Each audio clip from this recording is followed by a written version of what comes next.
very happy, come ah. Berlatar di kota Los Angeles, kita diperkenalkan dengan seorang mantan marinir bernama Will. Sayangnya, sekarang hidupnya nggak semulus film Hollywood. Dia lagi kesulitan ekonomi, butuh uang besar buat operasi istrinya. Ironis banget, dulu dia berjuang mempertaruhkan nyawa untuk negaranya, tapi setelah keluar dari militer, hidupnya malah sengsara. Berulang kali minta bantuan pemerintah, hasilnya nihil, bukannya dibantu malah kayak di ghosting. Akhirnya Will nekat menemui saudara angkatnya. Siapa tahu ada solusi, ya kan? Dan inilah ambulans. Di sisi lain, kita ketemu dengan petugas medis cantik bernama Cam. Dedikasinya tinggi banget, hampir setinggi harga cabai rawit. Cam buru-buru ke lokasi kecelakaan untuk nolonin seorang anak kecil. Dengan sabar, dia terus menenangkan si bocah, bilang kalau semuanya bakal baik-baik aja. Sementara itu, Will sampai di rumah saudara angkatnya. Begitu masuk, langsung bengong. Mobil mewah di mana-mana, kayak showroom bukan rumah. Saudara angkatnya bernama Danny. Begitu ketemu, Danny langsung peluk Will erat banget. Ya maklum, mereka udah lama banget gak jumpa. Dari sini jelas banget, hidup mereka beda jauh. Will yang dulunya bela negara, sekarang hidup pas-pasan. Sementara Danny konsisten jadi penjahat. Lah, kok bisa konsisten jadi kriminal? Anehnya, hidupnya justru lebih mapan. Danny lalu nunjukin foto-foto mereka waktu kecil. Will pun keingat masa-masa indah bareng Danny. Hatinya hangat, merasa bersyukur pernah dapat kasih sayang dari keluarga angkat itu. Dan inilah awal kisah yang akan mengubah hidup mereka selamanya. Kemudian, Will akhirnya bicara to the point, bahwa kedatangannya hanyalah untuk meminjam uang demi biaya operasi istrinya. Namun, Danny justru membawanya bertemu dengan tim rahasia. Ternyata, Danny akan melakukan aksi perampokan bank. Will sangat kaget karena selama ini dia mengira Danny sudah berhenti menjadi perampok. Tanpa basa-basi, Danny mengaku butuh satu orang lagi untuk jadi sopir. Dan Will sangat pas, karena dia memang punya kemampuan mengemudi yang andal. Danny lalu menjelaskan target perampokan ini, sebanyak $32 juta, atau jika dirupiahkan, 519 miliar rupiah. Namun, Will tak menolak. Dia datang ke sana untuk meminjam uang, bukan untuk merampok bank. Mereka pun terlibat cekcok. Danny terus memaksa, sementara Will bersikeras menolak. Di sisi lain, anggota tim Danny keberatan jika harus bekerja dengan orang baru. Akhirnya, karena nggak ada pilihan lain dan kebutuhan semakin mendesak, Will terpaksa menerima ajakan Danny. Tak lama kemudian, mereka sampai di basement gedung bank, lalu naik menuju lantai utama. Tapi tanpa mereka sadari, para polisi sudah bersiaga. Informasi intelijen membuat mereka terperangkap dalam situasi yang berbahaya. Beberapa saat kemudian, Danny dan tim sudah berada di dalam bank. Namun, saat perampokan berlangsung, tiba-tiba seorang polisi masuk menghampiri mereka. Kita panggil saja dia Agus.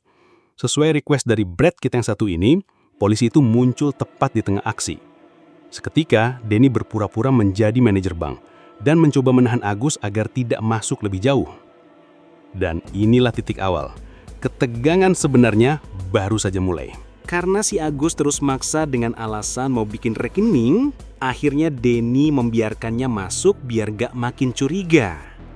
Tapi bukannya daftar tabungan, Agus malah curiga. Suasana bank sepi banget, kayak kafe baru buka jam 6 pagi. Tanpa basa-basi, Danny langsung menodongkan senjata. Jangan macem-macem, Gus. Setelah kondisi aman, Danny dan tim mulai menggasak uang dari dalam brankas. Tapi masalah baru muncul. Mobil para perampok mogok. Astaga, timingnya pas banget. Datanglah seorang polisi yang, kita kasih nama aja Dado, sesuai request Brad yang setia nongkrong di channel ini. Dado dengan polosnya bantu cek mobil dan voila, mobil nyala lagi. Let's go, let's go. Sementara itu, Danny dan tim keluar dari bank sambil nyeret si Agus.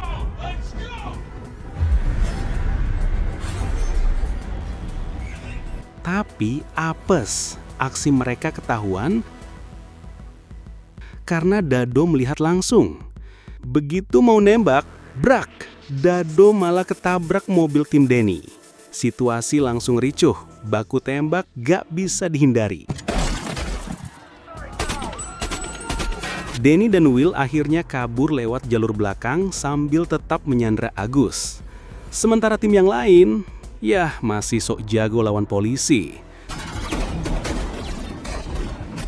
Hasilnya, satu persatu tumbang. Ya gimana enggak, lawannya banyak, mereka malah gaya-gayaan. Di saat yang sama, Danny dan Will terjebak di basement. Will buru-buru hubungi tim lewat radio, nanyain siapa aja yang kena tembak. Tiba-tiba, Danny emosi. Will, udah, jangan mikirin mereka. Mikirin aja gimana kita bisa keluar dari sini. Dan disinilah ketegangan makin memuncak.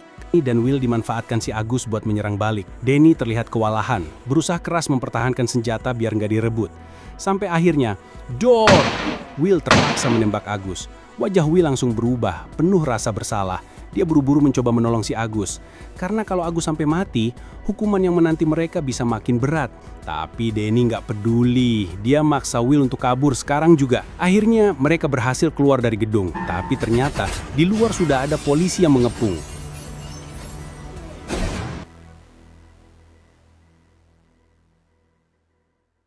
Danny langsung reload senjata, pakai topeng, kayak mau cosplay jadi penjahat kelas berat.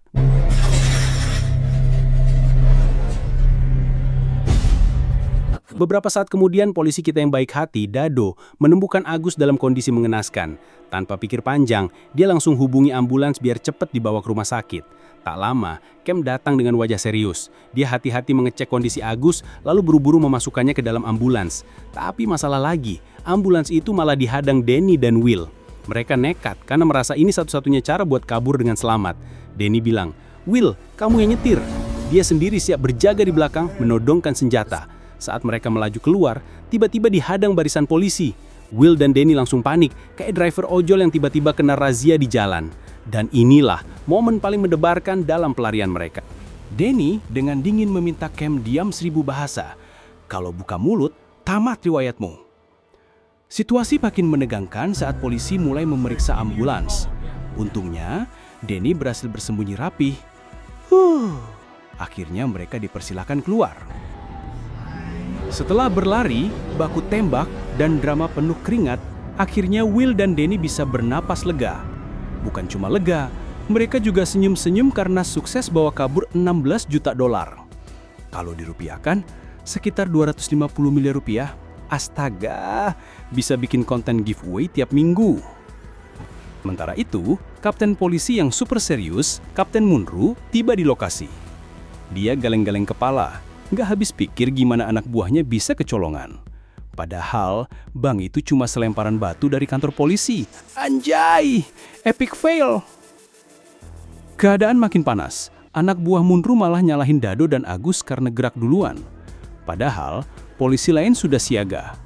Sempat ada adu mulut, tapi akhirnya Munro berhasil meredam suasana. Tak lama kemudian, Dado dapat informasi penting. Ambulans yang bawa Agus ternyata sudah dikuasai para perampok untuk kabur. Di sisi lain, Will mencoba cari cara aman. Dia membelokkan ambulans masuk ke gang sempit biar lolos dari kejaran polisi. Tapi, polisi sudah cerdas. Helikopter langsung dikerahkan.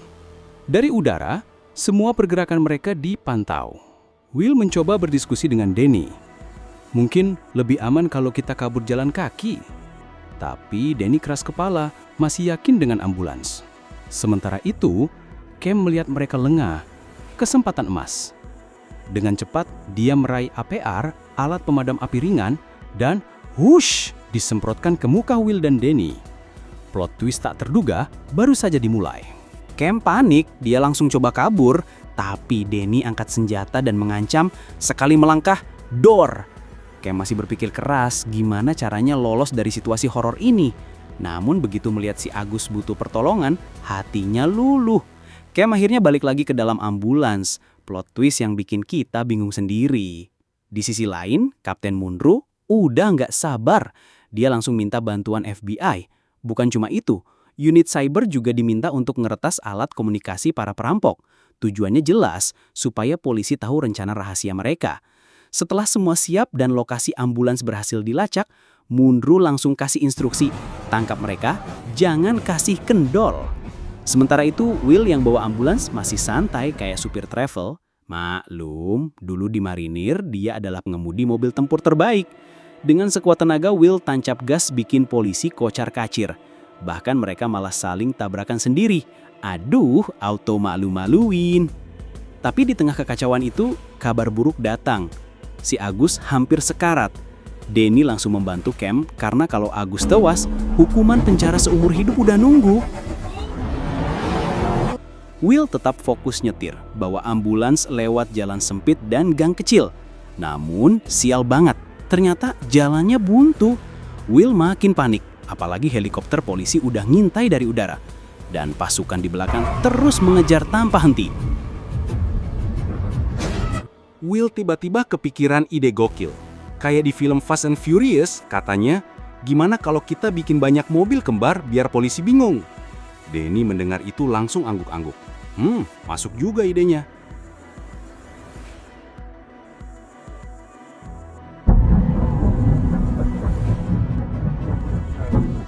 Tanpa buang waktu, Denny langsung telepon kenalannya, seorang mafia yang biasa dipanggil Papi.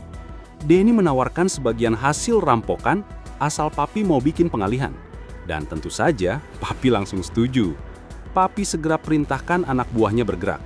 Tapi, pas disuruh bawa cat semprot buat nyamarin mobil, anak buahnya malah banyak tanya. Denny langsung kesal. Udah, ikutin aja. Nanya mulu kayak anak kos air bulan.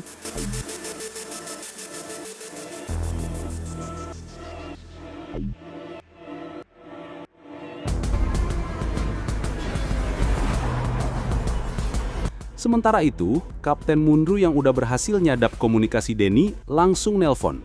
Dengan nada dingin dia bilang, Denny, menyerahlah. Tapi Denny makin panas. Kalau lo nggak tarik pasukan, jangan salahin gue kalau ada warga sipil yang jadi korban. Dia bahkan mengancam akan menghabisi si Agus dan Cam. Tapi jumlah polisi yang mengepung malah makin banyak dari segala arah. Dado pun terus menempel ketat dari belakang. Will makin kesulitan buat kabur. Denny pun bilang, turunin kecepatan biar gue tembakin mereka. Saat Denny angkat senjata, kemunculan mengejutkan terjadi. Cam tiba-tiba menghadang, bikin tembakan Denny meleset. Waduh, hampir aja jadi friendly fire. Di saat yang sama, kelompok galau masuk ke convention center. Mereka bikin polisi pontang-panting, kewalahan nggak karuan. Dan situasi pun makin kacau balau. Dari kejauhan, Kapten Mundru terus memantau sambil geleng-geleng kepala. Gila, itu sopir perampok nyetirnya kayak pembalap Formula 1. Tiba-tiba, seorang agen FBI bernama Clark menghentikannya. Mundru langsung kesel. Lah, gue lagi tugas, kok disuruh nongkrong ngobrol? Clark dengan santai menjelaskan bahwa salah satu perampok ternyata adalah Denny, seorang perampok kawakan yang udah mulai beraksi sejak umur 17 tahun. Dan yang bikin bulu kuduk berdiri, Denny ternyata anak dari perampok psikopat yang dulu pernah membunuh 6 manajer bank sekaligus. Astaga, ini mah bukan sekedar perampok, ini paket komplit horor. Dan lebih mencengangkan lagi, Clark ternyata kenal baik dengan Denny karena mereka dulu temenan.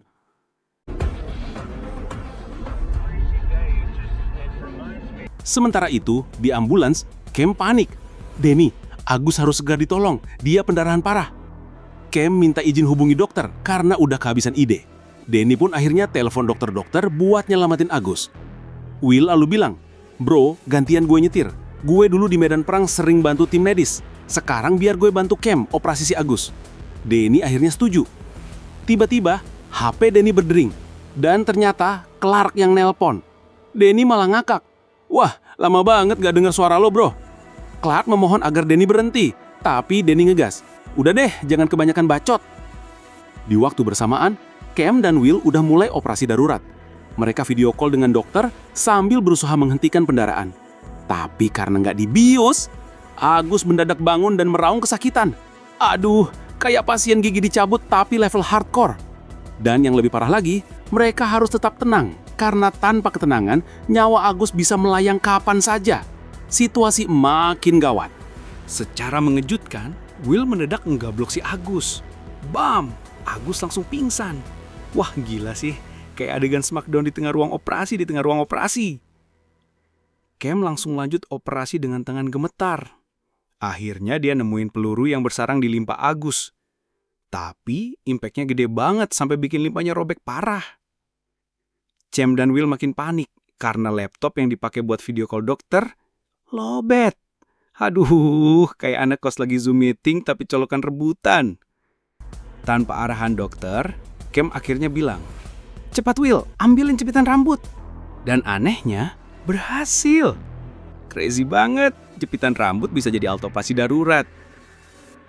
Sementara itu, Monroe ternyata tahu kalau di dalam ambulans lagi ada operasi darurat. Dia langsung perintahkan semua polisi stop serangan.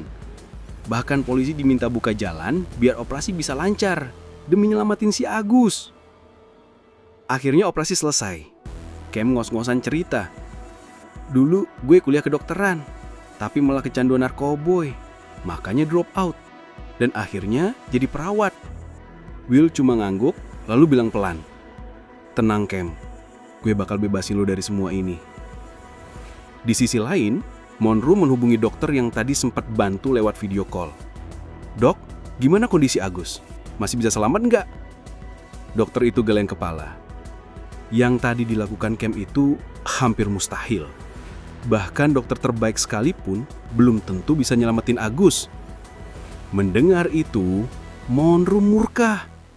Dia langsung hubungi petinggi LPD dan minta izin untuk menghabisi para perampok karena sudah berani membunuh polisi. Pertempuran besar pun Dan setelah itu, semakin dekat. Monroe menugaskan para sniper untuk siap menembak para perampok. Wih, tegang banget. Kayak main PUBG, tapi ini real. Aduh, dokter, gimana sih ini? Kok rasanya makin absurd? Kini, Will kembali pegang setir. Danny langsung nyuruh, "Ayo, bawa ke bawah jembatan." Danny yakin bisa ngelabui polisi. Will sempat protes. "Lah Dan, ini ambulans, bukan mobil sport Fast and Furious." Tapi Danny tetap yakin, katanya Will bisa. Beberapa saat kemudian, HP Agus tiba-tiba bunyi. Clark yang nelpon. Cam panik, tapi tetap nekat angkat dengan suara pelan, hati-hati banget. Clark bilang, "Sniper udah siap nembak. Cepat, kamu harus nunduk."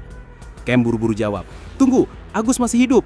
Tarik mundur sniper, kalau enggak bisa ikut kena." Di waktu yang sama, Monroe dengan dingin kasih perintah ke tim sniper. Hitung mundur, siap tembak. Pelatuk hampir ditekan, tapi Clark teriak, "Stop, Agus masih hidup." Situasi jadi super kacau. Untungnya, Cam cepat banget kasih info ke Will dan Danny. Mereka berhasil lolos dari tembakan sniper. Will langsung tancap gas, zigzag kayak main Need for Speed, bahkan bikin beberapa mobil polisi jungkir balik. Kejadian itu bikin Danny makin naik pitam. Dia langsung telepon Monroe dengan nada mengancam, "Kalau lo nggak berhenti, gua habisin Cam sama Agus sekarang juga." Drama makin panas dan permainan hidup mati baru saja dimulai. Kemudian, untuk bikin polisi makin yakin sama ancamannya, Danny langsung nyuruh Cam bilang, "Hei, saat ini gue lagi ditodong senjata." Wah, serius banget nih. Danny udah emosi jiwa. Tiba-tiba, Danny makin kesal karena Will ngerem mendadak. Brak! Danny langsung tersungkur. Akhirnya, karena merasa dihalangi, Danny meledak marah. Dan baku hantam pun pecah antara Danny dan Will. Duh, ini ambulans apa ring tinju? Di luar, para polisi tanpa sengaja mendengar nama Will disebut. Clark cepat mencari tahu. Dan, jreng, ternyata Will bukan orang sembarangan. Dia mantan marinir. Pantesan dari tadi susah ditangkap. Clark juga dengar kabar mereka bahkan menuju ke seseorang. Dan orang itu ternyata bukan main-main. Dia adalah Papi. Siapakah Papi ini? Misterius banget. Clark buru-buru hubungi Will. "Will, hentikan sekarang juga. Balik ke jalan yang benar." Will jawab dengan tenang. "Kalau kamu mau Cam dan Agus selamat, tarik dulu semua polisi itu." Clark mencoba bujuk Will lagi. "Kamu masih punya masa depan. Jangan ikutin Danny." Seketika, Will mikir keras. Tapi dia ngerasa udah kepalang tanggung dan akhirnya mutusin, "We don't stop." Clark lalu meminta Cam untuk membujuk Will. Sambil ambil darah dari lengan Will, Cam berbicara hati-hati. Situasi makin emosional, makin tegang. Dan di tengah suasana itu, tiba-tiba HP Will berdering. Sang istri menelpon. Dari situlah akhirnya Cam tahu Will sebenarnya terpaksa ikut aksi perampokan ini.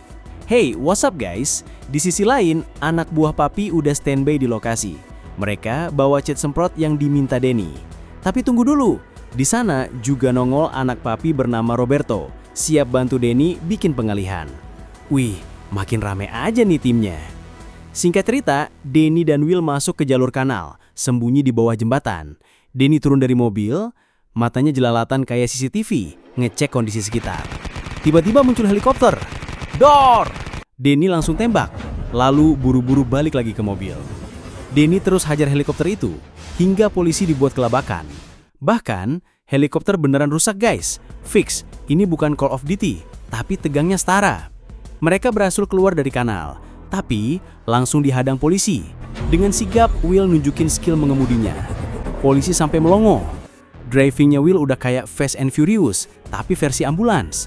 Denny ketawa puas, bangga sama saudara angkatnya itu. Akhirnya, mereka sampai di tempat pertemuan sama Roberto dan anak buah papi. Denny teriak, "Cepat cet mobil ambulans ini, harus kelar kurang dari 1 menit." Ambulans instan jadi mobil baru guys.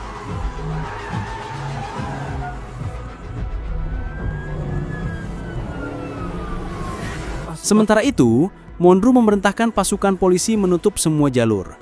Dia yakin banget, perampok sudah terpojok. Wih, ini kesempatan emas, tangkap mereka sekarang. Di waktu yang sama, Denny kesal setengah mati. Kenapa coba? Anak buah papi salah bawa cat. Yang diminta biru, yang datang malah ijo. Aduh, ini mau ngecat ambulans apa mau bikin tembok sekolahan? Denny yang udah stres sejak tadi, makin meledak emosinya. Tetapi karena nggak ada pilihan lain, Denny langsung memaksa anak buah papi untuk beresin tugas itu. 45 detik. What the is that? Waktu mepet banget guys. Begitu semua selesai, Denny kasih imbalan dan langsung nyuruh mereka naik ambulans lain yang udah disiapin Roberto. Tapi ingat, kalau nanti dihentikan polisi, mereka harus pura-pura no idea bro. Beberapa saat kemudian Monroe sadar. Denny dan Will lagi-lagi bikin strategi pengalihan dengan kirim 3 ambulans palsu. Monroe murka, karena ternyata mereka bukan cuma jago kabur, tapi juga ngerti strategi level dewa. Tak lama, anak buah papi dihentikan polisi. Denny langsung kode Roberto untuk mulai beraksi. Sekarang, Roberto mengemudikan ambulans yang sudah dipasangi bom. Waduh, ini bukan ambulans penyelamat, tapi ambulans jump scare. Dia anggul batu, tekan pedal gas, lalu kabur keluar dari mobil. Beberapa detik kemudian, boom! Ledakan itu bikin anak buah papi punya celah buat menyerang balik polisi dengan mobil yang udah dipasangi senjata. Fix, ini bukan Fast and Furious, ini Fast and Furious versi ekstrim. Polisi panik, buru-buru cari perlindungan. Pihak kepolisian kewalahan, mereka susah payah balas serangan mobil bersenjata itu. Di tengah aksi brutal itu, Monroe terkena tembakan keras hingga terpental. Anak buahnya buru-buru memberi pertolongan, tapi sayang sekali, Kapten Monroe harus gugur. Aduh, guys, makin panas nih. Sementara itu, Dado terus ngejar Roberto dan akhirnya berhasil nangkap dia. Tapi belum sempat lega, Dado malah ditodong pistol sama Roberto. Dado pakai sekuat tenaga buat rebut pistol itu. Dan beberapa saat kemudian, boom, berita mengejutkan. Di televisi ditayangkan kabar kematian Roberto yang bikin papi shock berat. Anaknya sendiri jadi korban. Bersamaan dengan itu, Denny dan Will tiba di markas papi untuk kasih imbalan yang dijanjikan. Mereka langsung ketemu papi, tapi Denny baru sadar Roberto ternyata korban dalam aksi ini. Denny minta maaf dan ikut berduka cita. Meskipun uang udah diserahkan, Denny merasa ada yang aneh karena semua anak buah papi menatapnya sinis. Tanda-tanda bahaya nih. Saat Denny dan Will mau pergi, papi tiba-tiba minta supaya polisi dan perawat yang mereka bawa ditinggalkan. Tentu Will langsung menolak karena mereka semua adalah sandera, bukan bonus belanja. Seketika Denny dan Will cekcok karena papi ancam bakal ngabisin mereka kalau nggak nurut. Tapi Will tetap kekeh, meskipun udah keluar dari markas papi, mereka masih harus mikirin cara biar bisa lolos dari kejaran polisi. Papi pun murka, dan langsung perintahkan anak buahnya untuk habisi Will. Suasana makin kacau, tapi Denny buru-buru minta semua tenang. Dia deketi Will, minta maaf karena udah ngelibatin dia dalam perompakan ini. Tanpa disadari, ternyata Denny kasih kode rahasia ke Will. Dan tiba-tiba, dengan brutal, Denny dan Will menembaki semua anak buah papi hingga berhasil menghabisi mereka semua. Mereka buru-buru lari balik ke mobil ambulans, tapi pas buka pintu belakang, plot twist guys! Will malah ditembak sama Cam. Lah, ternyata guys, Cam buru-buru bawa Will masuk dan langsung kasih tahu Danny kalau yang nembak Will anak buahnya Papi sendiri. Danny pun langsung tancap gas keluar dari markas Papi. Tapi ya namanya juga film penuh drama, masih aja dihadang sama anak buah Papi yang ngejar tanpa capek. Untung Danny jago, bisa lolos. Tapi plot twist, polisi udah nunggu lagi di depan. Danny terus ngebut, berusaha kabur, sambil Cam panik mencoba obatin Will yang udah sekarat. Dengan suara lirih, Will ambil tumpukan uang dan minta itu dikasih ke istrinya. Karena dia takut, mungkin ini akhir perjalanan hidupnya. Gak lama, Danny akhirnya sampai ke rumah sakit supaya Will bisa ditolong. Tapi masalah baru muncul, karena ambulans langsung dikepung polisi dari segala arah. Danny pindah ke belakang buat lihat kondisi Will. Dan di situ dia cuma bisa bengong, putus asa, bingung harus ngapain. Keluar, ditembak polisi. Diam di ambulans, Will makin kritis. Bener-bener serba salah. Sementara itu di luar, para sniper udah pasang bidikan, tinggal nunggu komando buat habisi Danny. Tapi untung Clark buru-buru bilang, jangan tembak dulu, biar gua coba bujuk si Danny. Karena Clark yakin mungkin Danny masih bisa diluluhkan. Namun secara nggak sengaja, Danny lihat ada pistol tergeletak di antara tumpukan uang rampokan. Waduh, siapa lagi yang naruh pistol di sana? Danny langsung curiga, bertanya keras itu pistol milik siapa dan kenapa bisa ada di situ. Amarahnya meledak karena Danny menduga jangan-jangan Will ditembak sama si Agus. Kemudian, dengan wajah penuh rasa bersalah, Cam akhirnya ngaku. Ternyata dialah yang nembak Will karena panik kebangetan. Danny yang udah emosi jiwa makin marah dan langsung ngancem mau tembak kepala Cam di tempat. Aduh, makin runyam aja nih guys. Tanpa mereka sadar, ternyata dari tadi polisi udah dengerin percakapan mereka. Tapi masalahnya polisi bingung, gak ngerti apa yang sebenarnya terjadi di dalam ambulans itu. Danny yang udah kayak psikopat malah ngajak Cam keluar dan mau menembaknya biar disiarkan di berita. Gila, dramanya udah kayak sinetron prime time. Danny udah gak peduli lagi, mau ditembak sniper juga bodo amat, yang penting mati bareng-bareng. Pas mereka mau keluar dari ambulans, tiba-tiba Will yang sekarat masih sempat bangkit dan menembak Danny. Karena Will gak mau kalau Cam dibunuh begitu saja. Walaupun Danny itu saudaranya, Will terpaksa melakukan itu karena Danny udah kelewat batas. Akhirnya polisi berhasil masuk dan membergol Danny serta Will yang kini tergeletak berlumuran darah. Danny pun teringat masa kecilnya, waktu dia suka main peran jadi penjahat dan Will yang jadi polisi selalu menembaknya. Aduh, kayak karma yang muter balik ya. Beberapa saat kemudian, anak dan istri Will datang dengan wajah penuh cemas. Takut itu jadi pertemuan terakhir. Cam langsung teringat pesan Will dan bertekad bawa Will untuk segera diobati.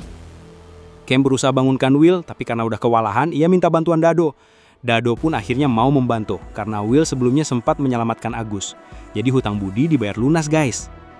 Akhirnya, Will berhasil mendapatkan penanganan. Saat hendak pergi, Cam mendekati istri Will dan dengan suara lirih minta maaf karena sebenarnya Will itu orang baik.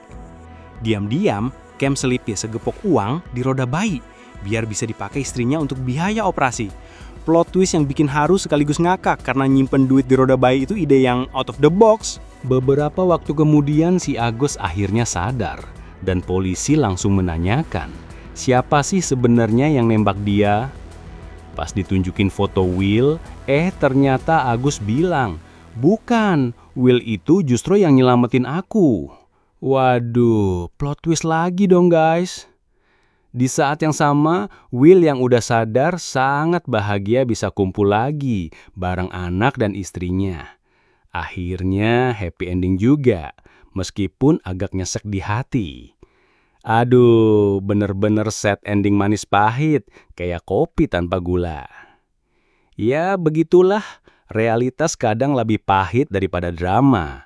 Orang yang rela pertaruhkan nyawa demi negara, malah sering hidup susah dan kaya nggak dianggap negara.